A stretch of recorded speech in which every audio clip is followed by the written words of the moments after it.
Buenas, bienvenidos a Emit Gaming. Estamos en el show floor de Alicante Salón del Manga 2015 y tenemos con nosotros a Jesulín, nada más y nada menos. ¿Qué tal, Jesulín? Muy bien, aquí nada, currando un poquito. Currando un poquito para variar, ¿no? Bueno, cuéntanos un poco tu manga Cinco Elementos, ¿no? ¿Cómo empieza la historia? Y claro, fue hace mucho tiempo, ¿no? ¿Cómo ha progresado un poco la historia de los personajes? La verdad es que el proyecto ha avanzado un montón, porque piensa que yo comencé Cinco Elementos hace unos 7 años, casi ya va a hacer. Entonces, en ese momento nosotros éramos un proyecto de fanzine. Nosotros vendíamos el cómic en casetas pequeñas y no sabíamos hasta dónde iba a llegar. Entonces era un proyecto muy casero y, no sé, tampoco tenía mucha idea de qué podía llegar a conseguir con él. Lo que pasa es que luego la cosa fue evolucionando, empezaron a dar algún premio, nos lo colocamos en librerías, creamos una editorial alrededor de esto y claro, se formalizó la cosa y todo ha ido progresando en base a eso, ¿no? Está un poquito más profesionalizado, por decirlo así. Entonces imagínate lo que ha cambiado en 7 años. Todo ha cambiado, el dibujo ha cambiado, el guión ha cambiado, los personajes han evolucionado y la verdad es que estoy contento porque ahora dentro de nada voy a publicar el 10º libro de la colección y muy feliz. La verdad es que un poco casero, ¿no? Sería como definir el estilo Jesulín, ¿no? En plan, un humor de casa, de todos, juvenil para todos, para un rango muy amplio, ¿no? De edades. Sí, en principio intentaba focalizarme a lo mejor en la gente más joven. Estaba pensando cuando yo empecé, que yo tenía 21 años, ahora ya tengo casi 31, porque empecé a 10 años, me enfocaba sobre todo en los adolescentes. Lo que pasa es que, claro, luego iba ampliando un poquito el abanico de disparos, por decirlo así, que tenía el humor y vi que estaba captando bastante bien al público joven. Ahora mismo el público que más me lee tiene entre 18 y 26 años, el que más. O sea, no significa que se hayan perdido a los adolescentes, sino que este público es el mayoritario. Pero sí que es cierto bueno, que cuando hago un chiste o cuando voy a hacer chistes, pues intento pensar un poco en un espectro grande, ¿no? Y intento dejar al menos chistes para unos, para otros, y así es como más o menos creo que la obra le puede gustar a gente muy diferente. ¿Tú crees que es una obra como autor? ¿Tú crees que buscas apelar al niño que llevas dentro, en plan, lo que te hubiera gustado leer a ti con esa edad? Pues sí, realmente sí, porque cuando Cinco Elementos sí que es verdad, o sea, se puede hacer obras de muchas formas, pero es verdad que Cinco Elementos, sea como sea, quizá el nacimiento, el origen, ¿no?, de esto es la necesidad que tenía yo de hacer algo que se parezca a las cosas que yo veía cuando era pequeño o cuando era adolescente. Era como mi forma de devolver ese favor, entre comillas, a todo lo que me aportaron a mí esas series, pues como Dragon Ball o Los hijos del Shonen. Claro, sí, las series típicas shonen. Entonces, mi punto de partida era ese. Luego, claro, tú le das tu toque personal, pero no quieres que pierda la esencia de esas típicas series que funcionan con unas herramientas y en Cinco Elementos las uso. Entonces, realmente sí, en parte sí que es verdad que con Cinco Elementos lo que estoy es como devolviéndole un favor al niño, claro. Claro, devolviendo a de donde todo sale. Te he pillado. No, es que es muy típico de la comedia, ¿no? Sí. Todo el mundo refiere a eso. Entonces, a partir del éxito de Naruto, hablando del humor tuyo, fundaste tu editorial que nos has dicho, ¿no? ¿Y cómo fue el paso ese, ¿no? De dar el salto a la burocracia, ¿no? Sacó lo peor de ti, o lo mejor de ti, el tener que lidiar con... Hombre, yo la verdad es que quería ser responsable de mi propio proyecto, no para sacar lo peor de mí, sino al contrario, para intentar, al menos mi objetivo, tener una perspectiva más amplia de cómo funciona el mundillo.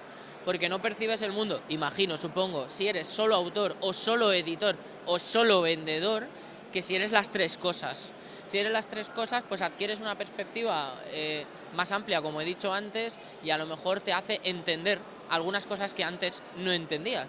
Entonces, hombre, yo creo que la evolución ha sido para bien, o eso espero. Ahora cuando pienso en un cómic, pienso de una forma un poco más gruesa en todos los aspectos que puede tener, y no solo como autor, o no solo como editor, o no solo como vendedor, sino un poco que las tres personalidades se cruzan. Entonces para mí no supuso ningún problema saltar a la burocracia, como tú dices. Hombre, es verdad que si eres autor y a ti te gusta dibujar y tal, te da rabia, entre comillas, el tiempo que pierdes, porque a mí yo los temas de papeleo y tal, pues lo odio y por eso lo hago muy mal. No lo sabéis porque eso no se ve, pero lo hago muy mal, pero lo tengo que hacer. Y la verdad es que es el precio que tengo que pagar a cambio de poder llevar mi proyecto con total libertad. Por supuesto, sí, lo que busca el autor al fin y al cabo es tener la libertad de expresión total, ¿no? Bueno, aparte también, hablando de libertad de expresión, en tu blog, ¿no? Haces mucho unas miniseries, diste un juego de lucha del personaje de tu saga. O sea, está claro que, aparte del anime, ¿no? Los videojuegos han sido parte fundamental de Jesulín a día de hoy, ¿no? Cuéntanos un poco, sobre todo, tu afición que pareces tener con Nintendo. Yo es que los videojuegos para mí han sido una parte fundamental de mi vida. De hecho, cuando estaba en la universidad, joven, etapa universitaria, y la gente me iba diciendo, oye tío, cuando te hagas mayor a lo mejor no tienes tiempo para todo esto y vas a tener que ir quitando cosas. La verdad es que yo lo de los videojuegos nunca pensé que los iba a acabar dejando un poco de lado, como me ha estado pasando ahora por el trabajo, porque eran una parte fundamental de mí. No me lo podía imaginar, pero ha sucedido porque los cómics se han convertido en algo importante, y por eso ahora con mis nuevos proyectos estoy vinculándome con el mundo de los videojuegos para volver, exacto, para volver a encontrarme con ellos, porque me he saltado prácticamente una generación. Es decir, yo tuve que dejar un poquito los mandos apartados sobre 2009 o por ahí, y la verdad es que me he perdido muchas cosas que podría haber jugado y me da mucha pena. Y ahora con proyectos como Coffee o intentando crear nuestros propios videojuegos y tal, es una forma de yo obligarme a volver, y estoy volviendo a conectar y estoy alucinando. Los videojuegos están ahora, hay cosas muy interesantes por ahí para ver, es un mundo muy amplio, y la verdad es que no me canso de buscar juegos nuevos que observar. ¿Has ido a hablar del crowdfunding, que está muy de moda ahora? Hostia, lo del crowdfunding es una cosa que en parte, a ver, podríamos hablar mucho de esto, ¿eh? Hemos tirado toda la tarde, sí. A mí, de entrada, te digo que me parece bien. O sea, mi opinión es más positiva que negativa. El crowdfunding, como cualquier otra herramienta, se puede utilizar mejor o peor, ¿vale? O más provecho o más mejor producto. No, claro, esto ya es otro tema, pero a mí de inicio la idea de quiero crear un proyecto y la gente me lo puede presubvencionar antes de que exista y por tanto puedo convertirlo en realidad, esa idea me parece mágica, me parece maravillosa.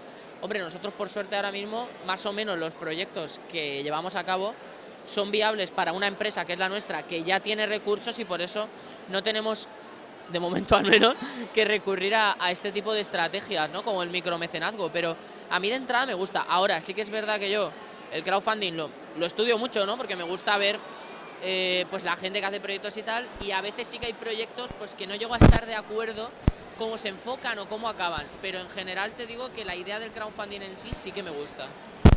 Es, yo creo, el futuro de la inversión, de la financiación en videojuegos, porque a día de hoy los inversores parece que no saben dar con la tecla y limitan mucho la creatividad. Pero bueno, no te interrumpo más. Cuéntanos un poco sobre tu blog y qué puede encontrar la gente en tu blog sobre información de ti, porque parece el mejor sitio, ¿no?, para estar al día de qué tienes Jesulín que ofrecer al público. Sí, mi blog evidentemente es mi blog personal de autor, y por tanto es la fuente principal donde la gente puede estar al tanto de todos los proyectos que yo hago y de todas las noticias. Además, también el blog es una forma de entrar un poco dentro de la empresa, entre comillas, porque a veces me gusta compartir con los usuarios que visitan el blog pues algunos detalles del proceso de creación, o les cuento algunas cosas que pasan dentro de la empresa, o cosas que me pasan a mí, o cosas por el estilo, porque yo sé que ahora tenemos una base de lectores y de seguidores bastante grande, y que aunque el blog entra mucha gente, no son todos, o sea, pertenecen solo pues un porcentaje, ¿no?, de la gente que entra al blog es la que pertenece a